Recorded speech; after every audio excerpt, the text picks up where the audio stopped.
Nazário. Hoje nós vamos falar sobre amostragem estatística. No planejamento da qualidade, são possíveis 3 decisões. A primeira é não inspecionar. Isso quando já se sabe de antemão que o lote não vai atender os requisitos. Não é necessário inspecionar, portanto. Inspeção 100%. Quando já se sabe de antemão que o lote não atenderá os requisitos. Lembrando que inspeção 100% é dispendiosa, é demorada, pode ser impossível de ser realizada, por exemplo, no caso de ensaios instrutivos, e nem sempre é 100% eficaz, porque aí estão envolvidos cansaço, desatenção, etc.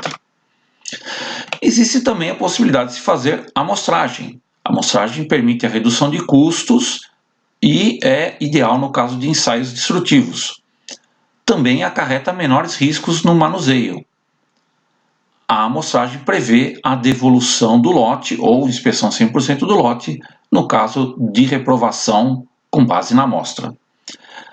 Lembrando que toda amostragem ela envolve o erro amostral, erro do consumidor de se aprovar lotes de má qualidade e erro do produtor de se reprovar lotes de boa qualidade. A amostragem estatística foi desenvolvida no seio aí da Bell Laboratories por autores estatísticos como Dodge, Romig, Shewhart e outros, famosos aí na história da qualidade.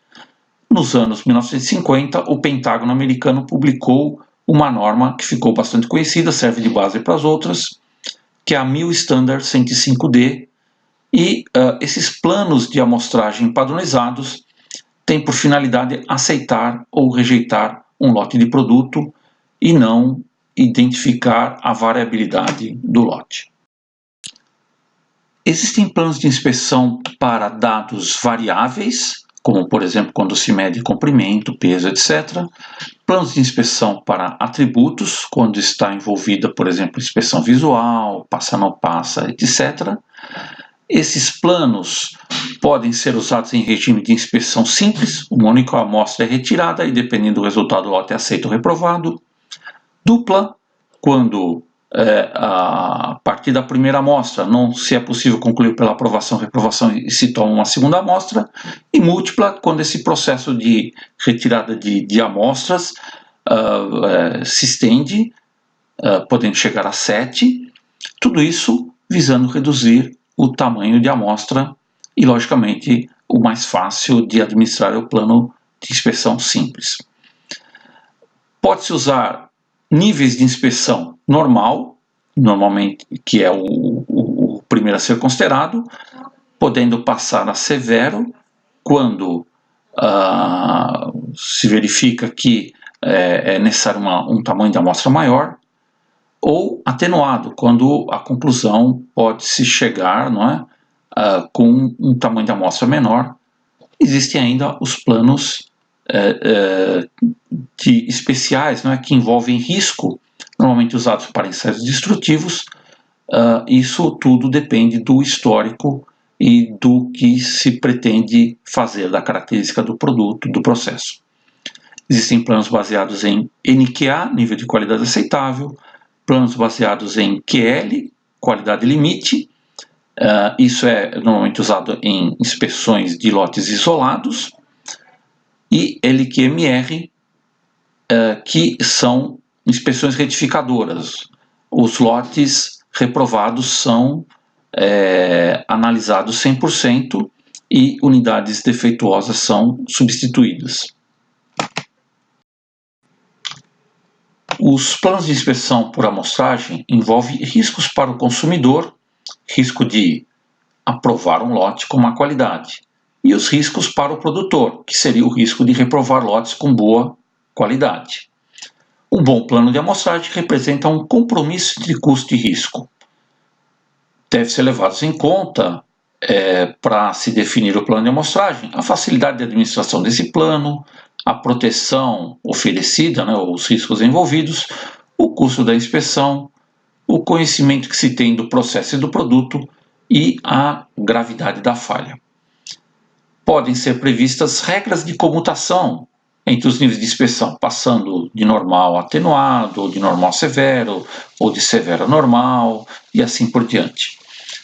E chegando inclusive ao regime de skip lot, onde nem todos os lotes recebidos são avaliados, ou até a qualidade assegurada, onde não se tem mais inspeção de recebimento, isso mediante um acordo com o fornecedor, e o fornecedor passa a garantir a qualidade dos seus produtos sem inspeção, arcando com o ônus de eventuais reprovações.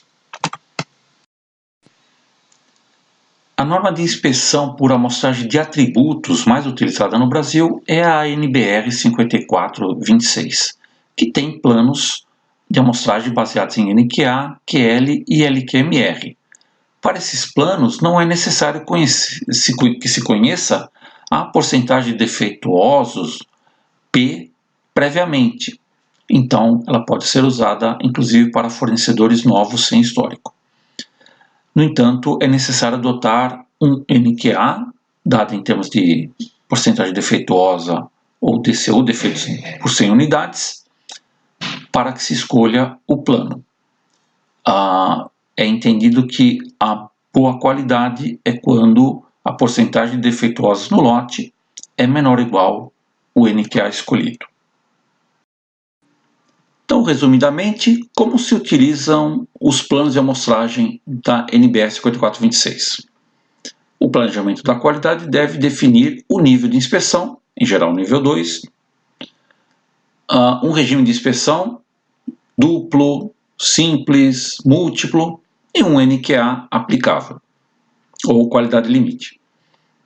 Com base no nível de inspeção e no tamanho do lote, existe uma tabela para que se defina um código literal de amostra. Com base nesse regime, no NQA e no código literal, é possível definir o tamanho da amostra N e o critério de aceitação ACRE.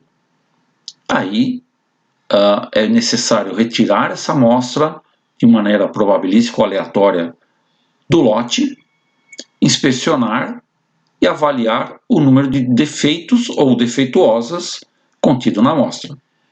Comparar esse número de defeitos ou defeituosas contido na amostra com o critério de aceitação ACRE, e aí toma-se uma decisão, ou o lote é aceito ou rejeitado, ou nos casos de amostragem dupla ou múltipla, se tira uma nova amostra para aí sim decidir pela aceitação ou rejeição do lote. Nesse primeiro exemplo, vamos tomar um NQA de 1%, um tamanho de lote N maiúsculo de 100 unidades e o regime simples normal. Como o tamanho do lote é 100, usando a tabela de código literal, vemos que para tamanhos de lote entre 91 e 150, no regime simples normal, que corresponde ao nível 2, encontramos a letra F. Com a letra F, na tabela de NQA 1.0 simples normal, a princípio imaginamos que o tamanho de amostra deveria ser de 20 unidades.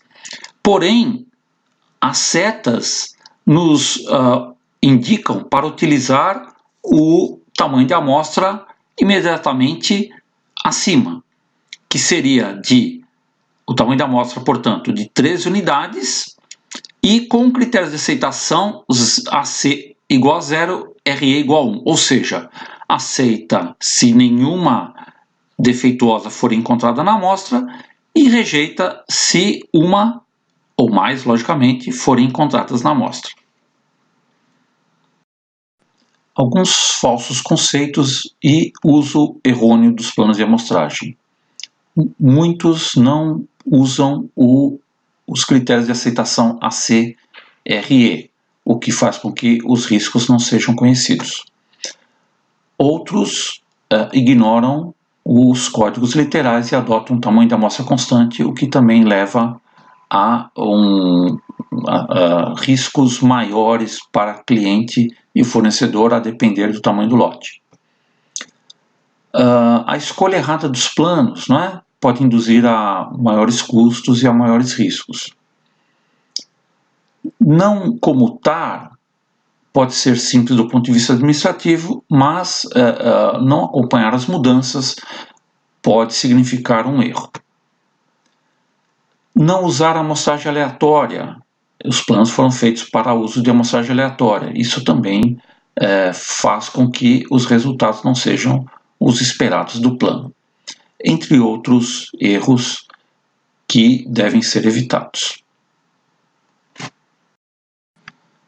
Agradecemos terem assistido esse pequeno curso, não é? Convidamos para conhecer nossa página na internet, www.latoquartas.com.br.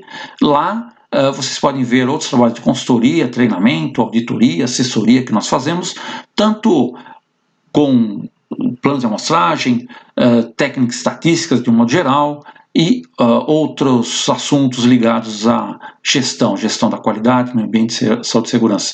Assistam outros vídeos dessa sequência de vídeos sobre qualidade. Muito obrigado, um abraço.